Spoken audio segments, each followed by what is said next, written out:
မင်္ဂလာပါခင်ဗျာကျွန်တော်တို့ရဲ့အထူးသတင်းကဏ္ဍကနေကြိုဆိုပါရစေဒီကနေ့တစ်ကမ္ဘာလုံးကစိတ်ဝင်စားနဲ့စောင့်ကြည့်နေကြတာကတော့အမေရိကန်သမ္မတဒေါ်နယ်ထရန့်ရဲ့တရုတ်နိုင်ငံပေကျင်းမြို့ခီးစဉ်ပဲဖြစ်ပါတယ်ဒီခီးစဉ်ဟာရိုးရိုးခီးစဉ်တစ်ခုမဟုတ်ပဲကမ္ဘာအင်အားကြီးနှစ်နိုင်ငံကြားကအနာဂတ်စီးပွားရေးနဲ့နိုင်ငံရေးအပြောင်းလဲတွေကိုဆုံးဖြတ်ပေးမဲ့အရေးကြီးတဲ့အလှည့်အပြောင်းတစ်ခုလည်းဖြစ်ပါတယ်သမ္မတထရန့်ဟာပေကျင်းမြို့ကိုရောက်ရှိတဲ့အချိန်ကစားပြီးအရင်သမ္မတတွေနဲ့မတူတဲ့ပုံစံမျိုးတနည်းအားဖြင့်ပြောရရင်မိမိတို့အမေရိကန်နိုင်ငံကနေစီးပွားရေးအရာရောစစ်ရေးရပါအသာစီးရထားတဲ့အနေအထားကနေဆွေးနွေးမှုတွေကိုပြုလုပ်ခဲ့တာဖြစ်ပါတယ်။အရင်ကဝေဖန်ရေးသမားတွေနဲ့ကြမ်းကျင်သူတွေခံမှန်းခဲ့သလိုအမေရိကန်ကအားနည်းတဲ့အနေအထားနဲ့တွားခဲ့တာမဟုတ်ပဲအမေရိကန်ပထမဆိုတဲ့မူဝါဒကိုအခိုင်အမာလက်ကင်ထားပြီးတရုတ်နိုင်ငံကိုရင်ဆိုင်ခဲ့တာကိုတွေ့ရပါတယ်။အထူးသဖြင့်သတင်းကောင်းစင်တွေမှာဖော်ပြနေကြသလိုအမေရိကန်ဟာအားနည်းနေပြီဆိုတဲ့အချက်တွေကိုသမ္မတထရန့်ကသူ့ရဲ့လှုပ်ဆောင်ချက်တွေနဲ့လက်တွေ့ချပလိုက်တာလည်းဖြစ်ပါတယ်။အရှေ့အလယ်ပိုင်းမှာစစ်ရေးရအာယုံများနေလို့တရုတ်နိုင်ငံပေါ်အာယုံဆိုင်နိုင်တော့ဘူးဆိုတဲ့အယူဆတွေကိုလည်းအခုခီးစဉ်ကနေတဆင့်အပြီးတိုင်မောင်းထုတ်လိုက်ပြီလို့ဆိုရမှာပါ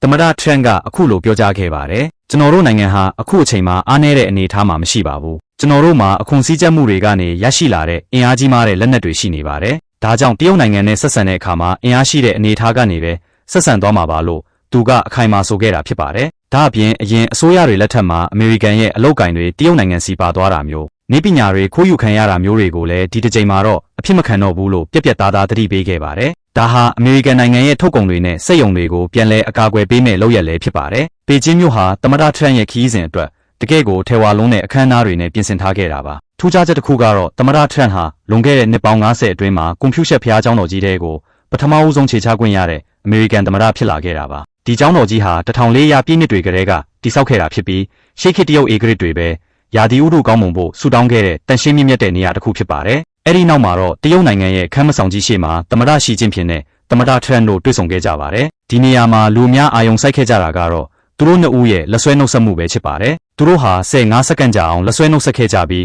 တဦးကိုတဦးအားပြိုင်နေတဲ့ပုံစံမျိုးတွေ့ရပါတယ်။ဒါပေမဲ့သမ္မတထရန့်ကသမ္မတရှီရဲ့ကြောကိုခတ်ဖို့ပုတ်လိုက်တဲ့အမူအရာဟာမိမိကပိုပြီးအာဏာရှိတယ်။အသာစီးရတယ်ဆိုတာကိုပြသလိုက်တဲ့အာဏာပြကွက်တစ်ခုဖြစ်တယ်လို့ကျန်းကျင်သူတွေကသုံးသပ်ကြပါတယ်။ဝတ်စားဆင်ရင်မှုအပိုင်းမှာလည်းသမ္မတထရန့်ကအနီရောင်နက်ကတိုင်ကိုဝတ်ဆင်ထားပါတယ်။ဒါဟာတရုတ်နိုင်ငံရဲ့အခမ်းအနားအယောင်တွေနဲ့လိုက်ဖက်အောင်ရည်ရထားပုံရပြီးသမ္မတရှီကတော့တရုတ်နန်းတော်ဟောင်းရဲ့အယောင်ကိုကိုစားပြုတဲ့ခရမ်းရောင်နက်ကတိုင်ကိုဝတ်ဆင်ထားတာတွေ့ရပါတယ်။အဲ့ခံပွဲအတွင်းမှာတရုတ်ကွန်ပျူတာဖွဲ့က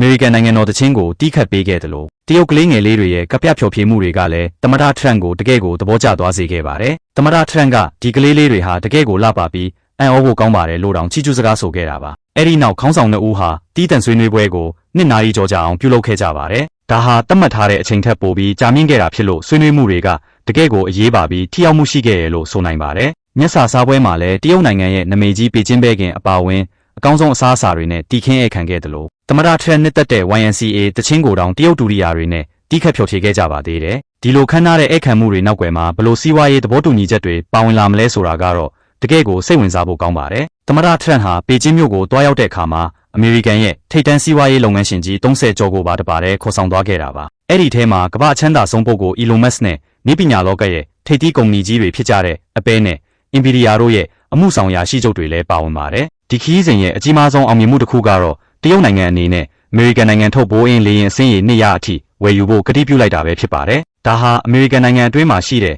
လေကြောင်းလုပ်ငန်းခွင်တွေအတွက်အလုပ်ကိုင်အခွင့်အလမ်းပေါင်းထောင်နဲ့ချီပြီးဖန်တီးပေးနိုင်မဲ့ကြီးမားတဲ့သဘောတူညီချက်တစ်ခုဖြစ်ပါတယ်။ဒါတင်မှတ်ကသေးပါဘူး။နည်းပညာလောကမှာအရေးပါဆုံးဖြစ်တဲ့ AI ချစ်ပြားတွေနဲ့ပတ်သက်ပြီးတော့လည်းထူးခြားတဲ့ဆုံးဖြတ်ချက်တစ်ခုထွက်ပေါ်လာခဲ့ပါတယ်။အမေရိကန်အစိုးရအနေနဲ့ Nvidia ကုမ္ပဏီကိုအဆင့်မြင့် AI ချစ်ပြားတွေကိုတရုတ်နိုင်ငံစီရောင်းချဖို့အတွက်မီးစိမ်းပြခွင့်ပြုချက်ပေးလိုက်ပြီးဖြစ်ပါတယ်။ဒါပေမဲ့ဒီနေရာမှာတစ်ခုသတိပြုရမှာကအထီးကိုက်မခံတဲ့အဆင့်မြင့်ဆုံးနည်းပညာတွေပါမသွားအောင်စနစ်တကျကန့်သက်ထားပြီးနှစ်နိုင်ငံကြားမှာ AI နည်းပညာကိုဘေးကင်းလုံခြုံစွာအသုံးပြုနိုင်ဖို့အတွက်လိုက်နာရမယ့်စည်းကမ်းတွေကိုလည်းဆွေးနွေးခဲ့ကြပါတယ်။စိုက်ပျိုးရေးနဲ့စွမ်းအင်ကဏ္ဍမှာလည်းအမေရိကန်လယ်သမားတွေအတွက်သတင်းကောင်းတွေပါဝင်လာပါတယ်။တရုတ်နိုင်ငံဟာအမေရိကန်စီကနေပဲတီစိမ်းနဲ့စွမ်းအင်ထုတ်ကုန်တွေကိုပုံမဝယ်ယူဖို့သဘောတူခဲ့တယ်လို့အမေရိကန်အမဲသားတွေတရုတ်ဈေးကွက်ထဲကိုပို့ပြီးတင်ပို့နိုင်ဖို့အတွက်လည်းလမ်းဆက်တွေပွင့်သွားခဲ့ပါတယ်။သမ္မတထရန့်ကတော့ဒီသဘောတူညီချက်တွေနဲ့ပတ်သက်ပြီးဒါဟာအမေရိကန်အတွက်တကယ့်ကိုကောင်းမွန်တဲ့ရလဒ်တွေပါပဲလို့ဂုဏ်ယူစွာနဲ့ပြောကြားခဲ့ပါတယ်။အထူးသဖြင့်အရင်ကတရုတ်နိုင်ငံနဲ့ကုန်သွယ်တဲ့အခါမှာအမေရိကန်ဘက်ကအမြဲတမ်းအရှုံးပေါ်ခဲ့တာတွေကိုအခုတော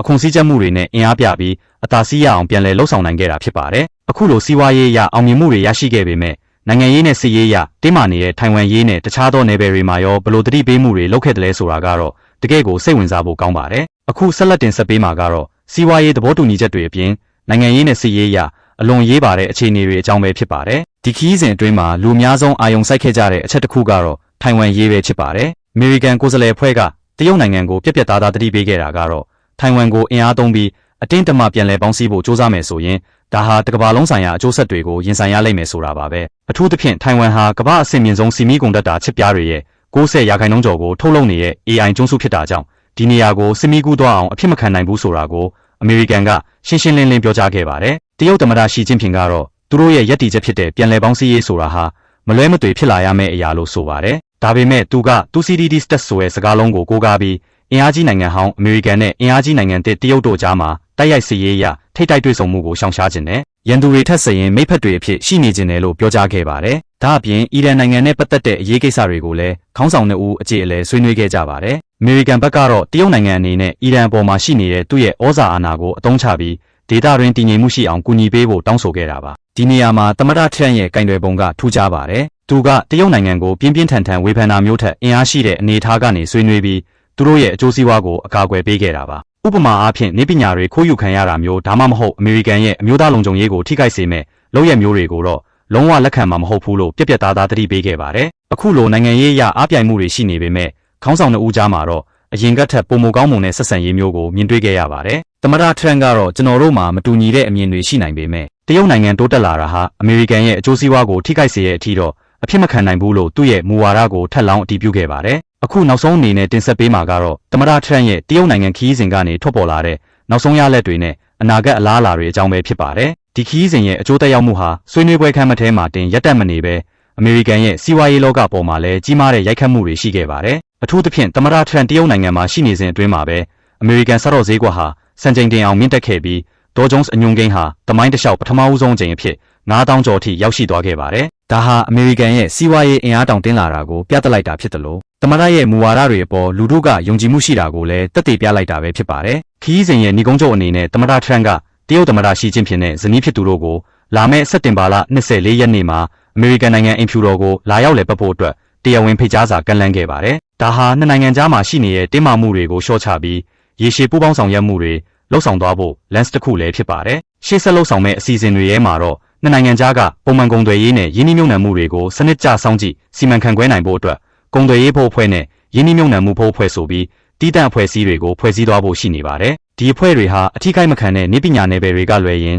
ကျန်တဲ့စီးပွားရေးကဏ္ဍတွေမှာနှစ်နိုင်ငံလုံးအကျိုးရှိအောင်လှုပ်ဆောင်သွားကြမှာဖြစ်ပါတယ်။သမ္မတထရန့်ကတော့ခီးစဉ်အပြီးမှာအခုလိုပြောကြားခဲ့ပါတယ်။တရုတ်နိုင်ငံနဲ့အမေရိကန်နိုင်ငံကြားမှာတူညီတဲ့အချက်တွေအများကြီးရှိပါတယ်။ကျွန်တော်တို့ဟာဒုတိယကမ္ဘာစစ်တုန်းကလည်းမဟာမိတ်တွေဖြစ်ခဲ့ကြသလိုအခုအချိန်မှာလည်းနှစ်နိုင်ငံလုံးတိုးတက်အောင်လက်တွဲလှုပ်ဆောင်သွားနိုင်ပါတယ်။ဒါပေမဲ့အမေရိကန်ရဲ့အကျိုးစီးပွားကိုတော့ဘယ်တော့မှအထီးကိုက်မခံပါဘူးလို့ဆိုပါတယ်။ခြုံငုံကြည့်မယ်ဆိုရင်တော့ဒီခီးစဉ်ဟာအမေရိကန်နိုင်ငံအတွက်အလောက်ကိုင်တွေစီးပွားရေးအခွင့်အလမ်းတွေနဲ့နိုင်ငံတကာရေးရာမှာအသာစီးရမှုတွေကိုယူဆောင်လာပေးနိုင်ခဲ့တယ်လို့ဆိုရမှာပါ။ကမ္ဘာအင်အားကြီးနှစ်နိုင်ငံကြားကဆက်ဆံရေးဟာအခုတော့ပုံစံတစ်ခုနဲ့ရှေ့ဆက်သွားဖို့အဆင်သင့်ဖြစ်နေပြီဖြစ်ပါတယ်။အခုလိုစိတ်ဝင်စားစရာကောင်းတဲ့သတင်းထူးသတင်းဦးတွေကိုအချိန်နဲ့တပြေးညီတင်ဆက်ပေးခဲ့တာဖြစ်ပါတယ်။အဆုံးထိစောင့်မျှော်ကြည့်ရှုပေးခဲ့ကြတဲ့မိဘပြည်သူများအားလုံးကိုအထူးပင်ကျေးဇူးတင်ရှိပါတယ်ခင်ဗျာ။နောက်ထပ်ထူးခြားတဲ့သတင်းစီစဉ်တွေကိုနေ့စဉ်မပြတ်ဆက်လက်တင်ဆက်ပေးမှာမို့ကျွန်တော်တို့ရဲ့ channel ကို like and subscribe လေးလုပ်ပေးသွားကြပါဦး။အားလုံးပဲကိုယ်စိတ်နှစ်ဖြာကျန်းမာချမ်းသာကြပါစေ။